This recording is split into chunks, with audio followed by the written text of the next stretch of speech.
Mil desculpas pra tentar fugir, sem fundamento para resistir, até mentir pra me esconder de ti. Seu amor teimoso me alcançou, sua longanimidade me esperou, me acolheu, desmoronou meu eu, minha vida regenerou. O meu passado ele apagou, tê-lo está ele bradou, tudo ele pagou. Não vou mais tentar fugir e nem fingir que sou feliz sem ti. Não vou mais me enganar, vou me entregar. Vem me salvar de mim.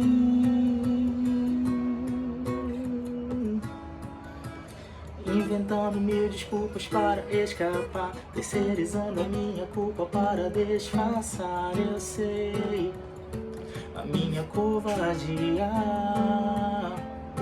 O seu amor teimoso me alcançou, sua longanimidade me esperou, me acolheu, desmoronou meu eu, minha vida regenerou. O meu passado ele apagou, teu está ele bradou, tudo ele pagou. Não vou mais tentar fugir e nem fingir que sou feliz sem ti. Não vou mais me enganar, vou me entregar. Vem me salvar de mim, me salvar de mim.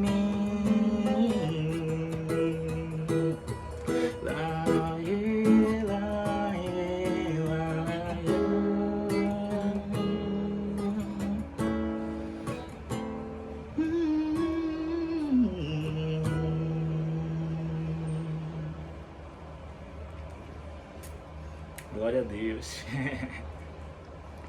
Gente, o episódio seguinte da série O Reino que Não Pode Ser Abalado.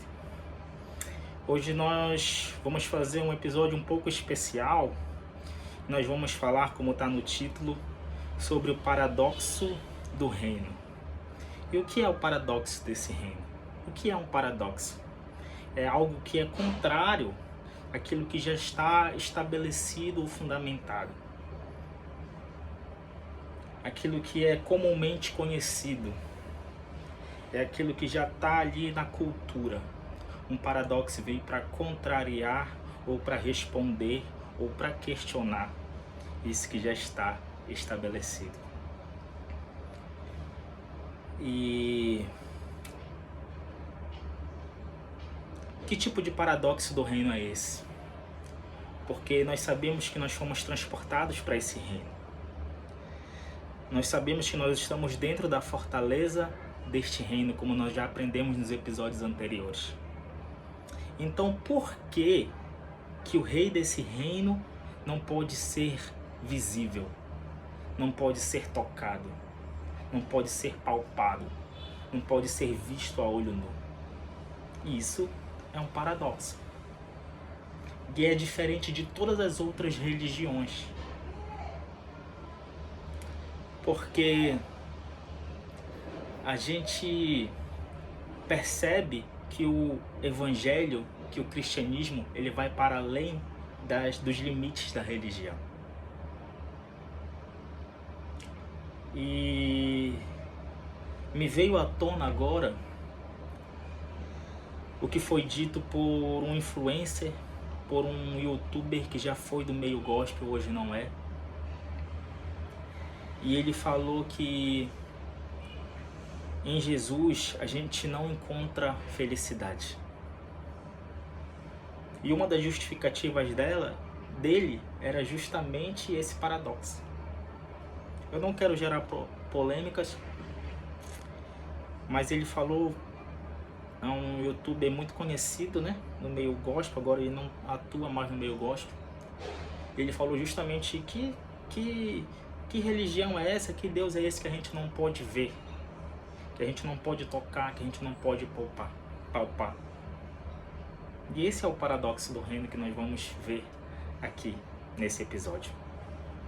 Por que Deus quis, diferente de todas as outras religiões, e aqui eu já antecipo que cristianismo não é religião, porque religião vem da palavra religar-se. É o que a gente faz para tentar religar-se com a quem a gente chama de divindade. Então, no Egito Antigo, na Grécia Antiga, em todas as outras culturas, na Índia, no hinduísmo, em todas as outras coisas, é o que o ser humano pode fazer para se tornar propício ao Deus que ele quer favor. Então, o cristianismo não se encaixa nisso.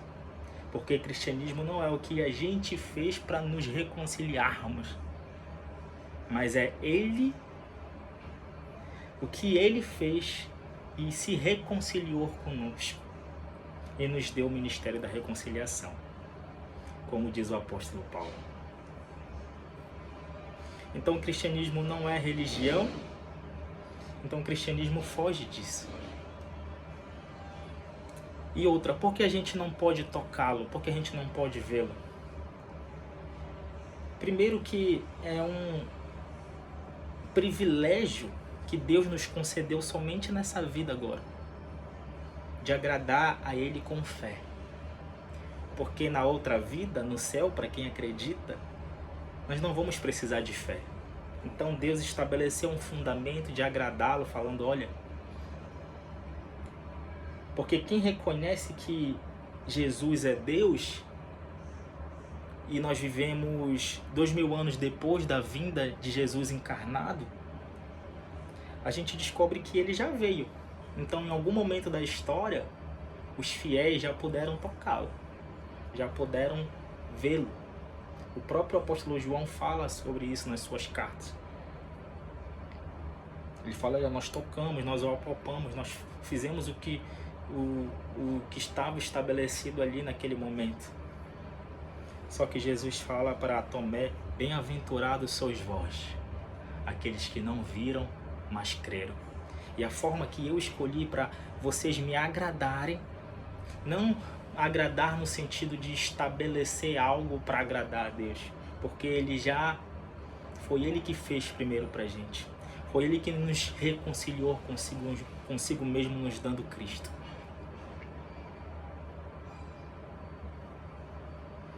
Mas era uma forma de agradá-lo, de bendizê-lo. Como é que eu faço isso, Jesus? Com fé. Afinal, o próprio Jesus diz, olha, quando o Filho do Homem vier, porventura ele encontrará fé na terra? Então o que Deus está buscando? O que Deus fala para Maria? Quando a irmã dela está trabalhando lá atrás, ele fala, olha, Marta, Marta, Maria escolheu a boa parte e ela está aqui nos meus pés. E ela também está agindo com fé, por estar aqui nos meus pés. Sabendo que eu sou o provedor. Se eu quiser fazer aparecer comida aqui, eu faço. Mas ela está vivendo em fé nos meus pés, adorando, me bendizendo. E ela escolheu a boa parte e isso dela ninguém tirará. Então, quando a gente vive essa vida não vendo, mas crendo no Deus que já veio há 2000 anos atrás, a gente agrada a Deus com fé. E é assim que Deus estabeleceu. E é isso que Deus busca de nós. Não é parâmetro X, parâmetro Y. Ele fala quando o Filho do Homem voltar, ele quer encontrar fé em vocês. E fé é a certeza daquilo que se espera e a convicção daquilo que não se vê, como diz Hebreus 11. E esse youtuber, ele também fala, mas como é que eu vou ser feliz sabendo que eu tenho uma dívida infinita? Sabendo que eu já nasço devendo. Mais um paradoxo do reino. Mais uma resposta que somente Jesus tem. Como eu disse, Todas as religiões do mundo, elas apontam para aquilo que a gente pode fazer para Deus, ou precisa fazer, ou necessita fazer. Só que essa dívida, quem pagou foi Ele. Não foi atribuído a nós pagarmos essa dívida. E tudo está disponibilizado para toda criatura. E todo aquele que crê pode ser remido dessa dívida. É por isso que a Bíblia chama Jesus daquele que não somente expiaria os nossos pecados, ou seja, não somente encobriria os nossos pecados, mas daquele que seria a propiciação dos nossos pecados, que tiraria os nossos pecados. É por isso que a palavra de Deus diz que se o Filho vos libertar, verdadeiramente sereis libertos. E vocês querem uma comprovação de que Ele pode nos fazer feliz e que a gente não deve ficar preso a essa dívida, porque Ele já pagou essa dívida? Vamos ler aqui na Bíblia. 1 João, carta do apóstolo João, capítulo 5. A gente vai ler o verso 4. O que é nascido de Deus vence o mundo. Se a gente quer encontrar felicidade, como é que a gente pode vencer as labutas, as necessidades, as injustiças que a gente vê neste mundo? Primeiro, como diz Jesus a Nicodemos em João capítulo 3, você precisa nascer de novo. O que é nascido de Deus vence o mundo. Como é que eu faço para continuar ou para buscar essa felicidade que eu não consigo encontrar nos desejos, nas ambições, nas realizações deste mundo? Como é que eu consigo vencer este mundo? Esta é a vitória que vence o mundo, a nossa fé. Mais uma confirmação de que para nós sermos felizes, para a gente encontrar esse preenchimento, para a gente encontrar essa resposta que todos os seres humanos na face da Terra têm essa lacuna, a gente precisa da fé. Agora, bora lá pro verso 9. Verso 9. Nós aceitamos o testemunho dos homens, mas o testemunho de Deus tem maior valor, pois é o testemunho de Deus que Ele dá acerca do seu Filho. Quem crê no Filho de Deus tem em si mesmo esse testemunho. Então muitos homens podem alegar, falar, olha, em Jesus a gente não encontra felicidade, ou a gente vai encontrar felicidade naquela religião, ou a gente vai encontrar felicidade naquele lugar, ou a gente vai encontrar felicidade naquela cultura, naquele ambiente. Eu vou sair daqui do Brasil e vou me mudar lá para os Estados Unidos porque é lá que eu vou encontrar felicidade. Não, eu vou lá para a Suécia, que é um dos países mais desenvolvidos do mundo. Não. Se você estiver aqui, você estiver na Suécia, estiver nos Estados Unidos, você não vai acreditar simplesmente no testemunho de qualquer ser humano, mas você vai acreditar no testemunho de Deus que é superior, e o testemunho de Deus que é superior, ele vai além da geografia, ele vai além da topologia. E o testemunho de Deus é a respeito do Filho que deu a sua vida. Aí agora a gente vai encerrar o capítulo 5 de 1 João, vai lá no verso 11. E este é o testemunho. Deus nos deu a vida eterna. E essa vida está em seu Filho. Quem tem um Filho tem a vida. Quem não tem o Filho de Deus não tem a vida. Então, segundo a Bíblia, que é o nosso norte, que é o nosso termômetro, para a gente ter a vida, que a gente associa a vida a ser uma pessoa íntegra e inteira e satisfeita e feliz, a gente precisa do Filho. É por isso que Deus falou para Adão e Eva quando eles pecaram, eles falaram: Adão, onde é que tu estás? Pois o Filho do Homem vem para buscar e salvar aquilo que estava perdido. Era o nosso destino, era o nosso propósito, era a nossa vida. Então, o que esse YouTube fala e qualquer outra pessoa que fala fora disso, a gente tem que saber que o testemunho de Deus, ele é superior e ele aponta para a vida no Filho. Quem tem o Filho tem a vida, e quem não tem o Filho de Deus não tem a vida.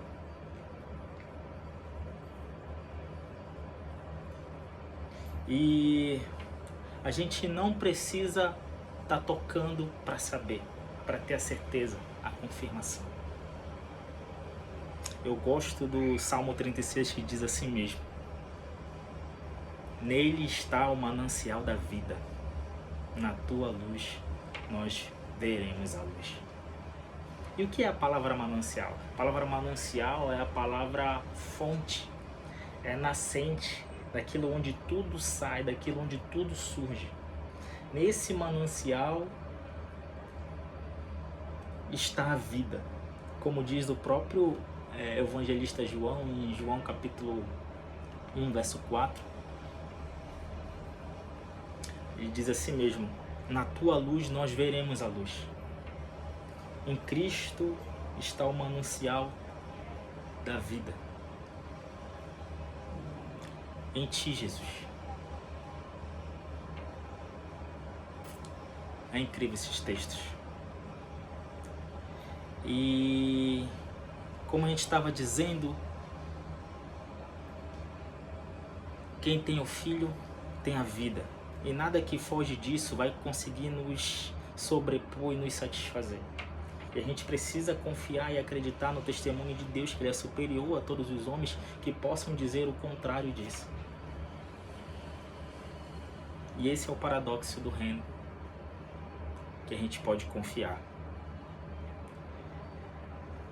Isso me lembra uma série, não sei quem já assistiu a série aqui, que é o Expresso do Amanhã, que é sobre uma série pós-apocalíptica em que uma pessoa ele criou um trem para conseguir manter viva a raça humana. E aquele dono daquele trem não aparece, mas ele tem um braço direito, que é uma mulher que administra ali. Só que quando a gente vai assistindo a série, acaba sendo um spoiler, a gente descobre que ela é o dono, que ela fez um estereótipo para que ela pudesse se proteger e poder andar no meio do povo e para as pessoas que estavam dentro do trem pensarem que existia alguém superior. E ela era somente administradora, só que ela era justamente o dono do trem. E quando ela estava lá embaixo no trem, ela tinha os auxiliares dela que fingiam ser o dono do trem enquanto ela estava com o povo. Então o nosso Jesus, ele não é somente profético, mas ele é um Deus que já veio e que agora está no meio do povo e que voltou para o Pai, mas deixou o testemunho do Espírito Santo para continuar andando no meio do povo, só que agora através de cada um de nós.